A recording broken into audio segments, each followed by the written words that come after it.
अब एक्सरसाइज 3.1 का जो फर्स्ट क्वेश्चन है उसको देखिए। इस क्वेश्चंस में आपको क्या करना है वो मैं बता देता हूँ। इसमें आपको दो अलग अलग कंडीशन दिया है जिसके बेस पे आपको लीनियर इक्वेशंस बनाने हैं। ठीक है, तो उस सिस्टम को अलजेब्रिकली सिस्टम कहते हैं और फिर उनको उनका ग्राफ भी खींचना है तो उसको ग्राफिकली करना है। यानी कि आपको सिचुएशन को पढ़ के उसका लीनियर इक्वेशन बनाना है और उस लीनियर इक्वेशन का आपको ग्राफ खींचना है। यही दो काम करना है आपको। तो फिलहाल इसी पर हम वर्क करते हैं। आगे जैसे जैसे सिस्टम आएगा वो हम डिस्कस करेंगे। तो यहाँ पर देखिए, Aftab tells his daughter, 7 years ago I was 7 times as old as you were. Then also 3 years from now I shall be 3 times as old as you will be. मतलब आफ्ताब अपनी डॉटर से कहता है कि 7 साल पहले मैं तुम्हारी उम्र का सात I was 7 times as old as मैं तुम्हारी उम्र का 7 गुना था।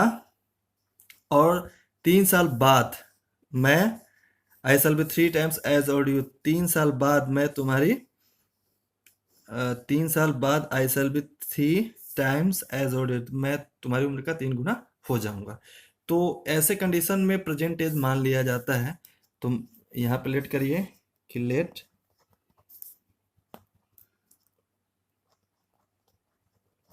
Present age Aftab is equal to x year and present is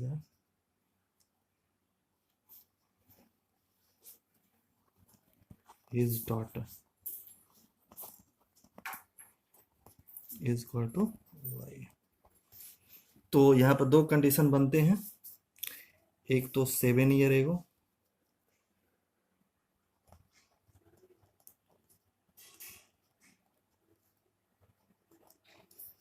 और after 3 years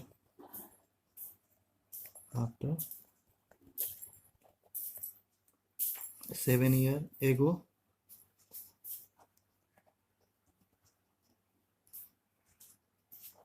Aftab as.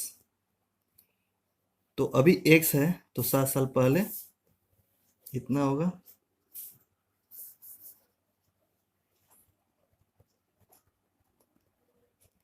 Daughters as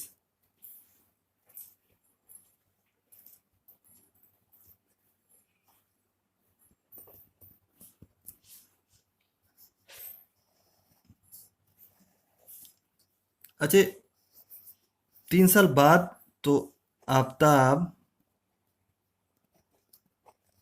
as अभी एक्स है, प्रेजेंट एज एक्स ईयर है तो 3 साल बाद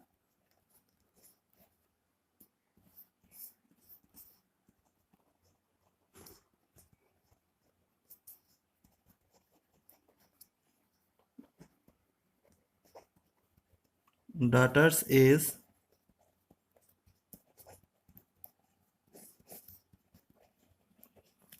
प्रेजेंट एज के बाद से 3 साल बाद दोनों को उम्र ये और प्रेजेंट एज से 7 साल पहले दोनों को उम्र ये। तो पहले में कंडीशन है कि आफ्ताब 7 years पहले आफ्ताब कहता है कि मैं तुम्हारी उम्र का आई वॉज 7 टाइम्स।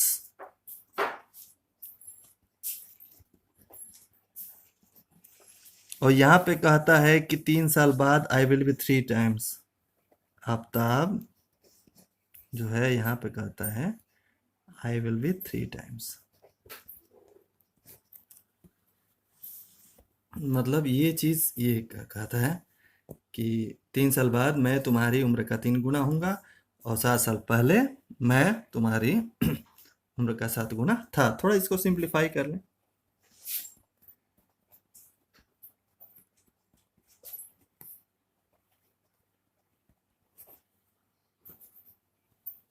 ये उधर जाएगा तो -42।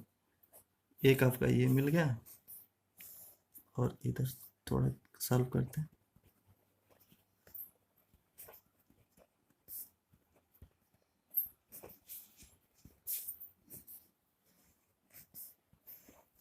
तो ये आपके दो इक्वेशंस मिले। पहला इक्वेशन है x - 7y इक्वल टू -42 और दूसरा है x minus 3y equal to 6। अब इसका ये एक पोर्शन तो हमने कर लिया, अब थोड़ा ग्राफ खींच लेते हैं। तो आपके इक्वेशन मिला x-7y इक्वल टू -42 और x-3y इक्वल टू 6। थोड़ा सा इसका ग्राफ खींच लिया जाए। ये दोनों चीज है।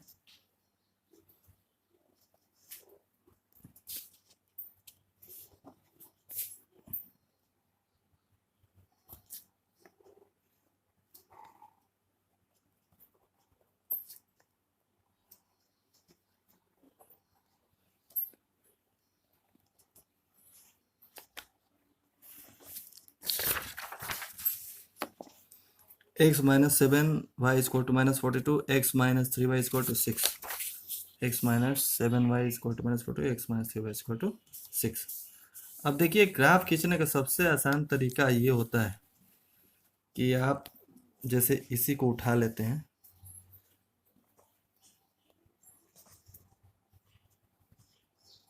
और यहाँ पे एक डब्बा बनाइए।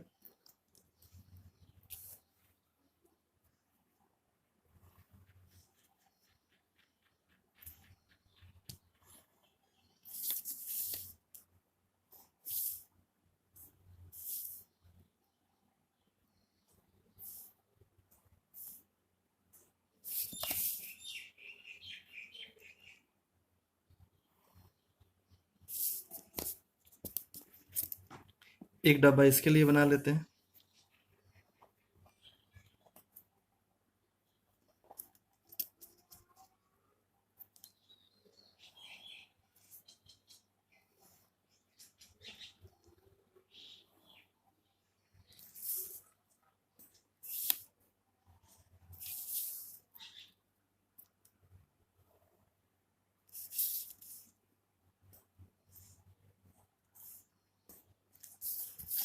यहाँ पे आप x y लिख दीजिए।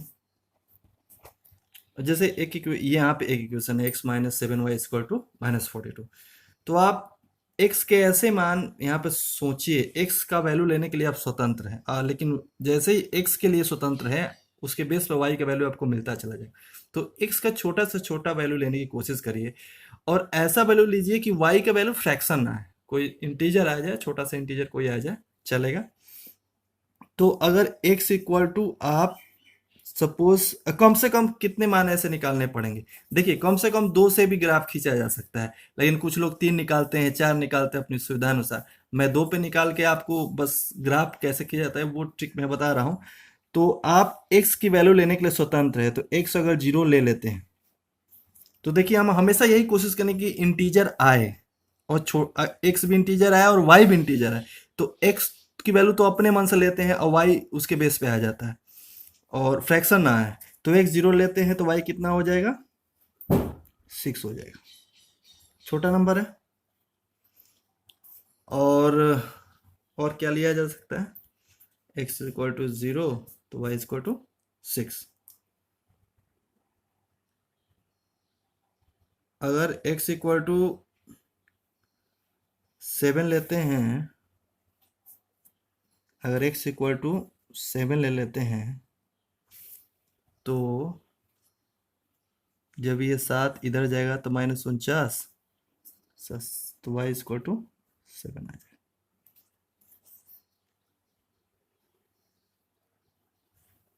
जब x 7 ले लेंगे तो उधर जाएगा -49, तो -49 तो इससे कट जाएगा तो 7। चलिए, उसी प्रकार यहाँ भी सोच लीजिए, एक ही बार दोनों का प्लॉटिंग कर दिया जाएगा।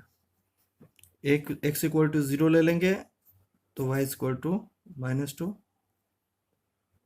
और अगर y इक्वल टू 0 ले लेंगे तो x इक्वल टू 6। आप 2 से भी काम चला सकते हैं, 2 से अधिक भी काम चला सकते हैं, लेकिन 2 से ही काम चल जाता है, 3 या 4 भी लिया जा सकता है। तो फिर से आप इसको रीचेक कर लीजिए। x इक्वल टू 0 तो आपका y इक्वल टू 6 आ गया। x इक्वल टू आपने 7 रखा तो y इक्वल टू 7 आ गया। यहाँ x इक्वल टू 0 रखा तो y इक्वल टू -2, और यहाँ पे x equal x equal to, नहीं यहाँ पे आपने y का भी मान देखिए को, y का भी मान अपने मन से रख सकते हैं। कोई एक का वैल्यू आप अपने हिसाब से रख लीजिए, या तो x सेलेक्ट कर लीजिए तो y आ जाएगा, या y सेलेक्ट कर लीजिए तो x आ जाएगा। तो यहाँ पे हमने y सेलेक्ट किया है तो y इक्वल टू 0 रखा तो x इक्वल टू 6 है। अब देखिए ये सारा लिमिट 0, 7, 6, 7, 0, 6 - 2 0 के, यानी कि कुल मिला के यह अगर यहाँ पे मैं एक ग्राफ खींचूं तो ये आपका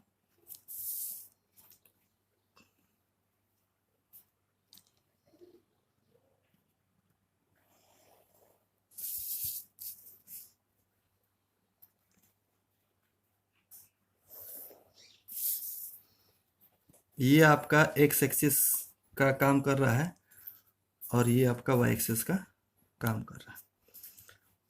अब यहाँ पे मैंने बताया था ना कि दो वैल्यू से भी काम चल जाता है, कम से कम दो वैल्यू चाहिए, 3 वैल्यू 4 वैल्यू अपनी तरह से कुछ भी निकाले, ये सब सोल्यूशंस है। सोल्यूशंस ऐसे ही निकाले, एक्स अपने मन से ले लो, वाई खुद निकाले, ये सब वैल्यू रखोगे तो सेटिस्फाई हो जाएगा। तो देखिए ये सारे वैल्यू 7 के रेंज तक जा रहे हैं। तो आप क्या कर सकते हैं कि डाटा को 7 तक लेते जाइए। ये देखिए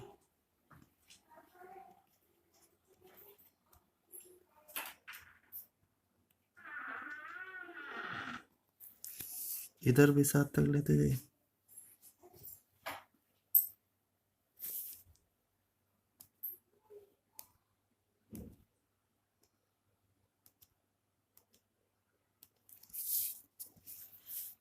इधर भी आप 7 तक लेते जाइए।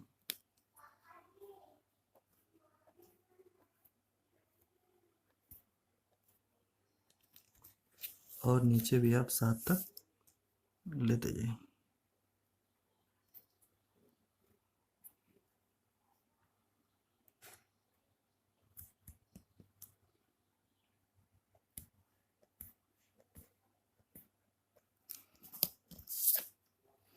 इधर एक्स एक्सिस पे ये हिस्सा पॉजिटिव होता है, ये हिस्सा निगेटिव।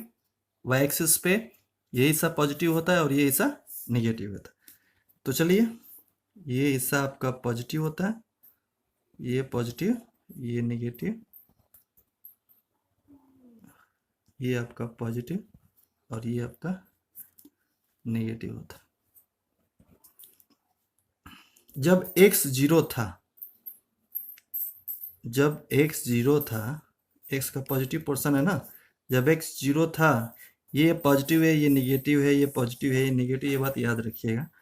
जब x 0 था तो y 6 था, तो 1 2 3 4 5 6, ये पॉइंट आपका 0 6 हो गया। जब x 7 था तो y भी 7 हो, देखिए x 7 था। अब इसे 1 2 3 4 ऐसे लिख लीजिए, ज़्यादा आसानी होगी।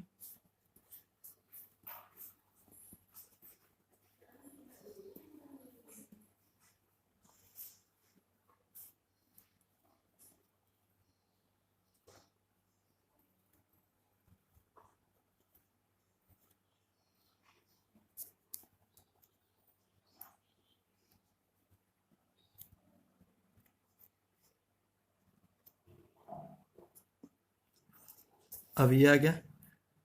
जब x 7 था तो y भी 7 होगा, तो करीबन इसी की सीध में आपको ये पॉइंट आपको यहाँ पे मिल गया। ये पॉइंट आपका 7 7, this point is a, this point is b। अब कुछ मत करिए, आप इसको बस मिला दीजिए दो, क्योंकि लाइन का निर्माण कैसे होता है, दो पॉइंट मिला के अगर हम दोनों को खींच देते हैं ऐसे तो लाइन बन जाता है ना। तो ये दो पॉइंट मिला लीजिए और इसी को एक्सटेंड कर दीजिए।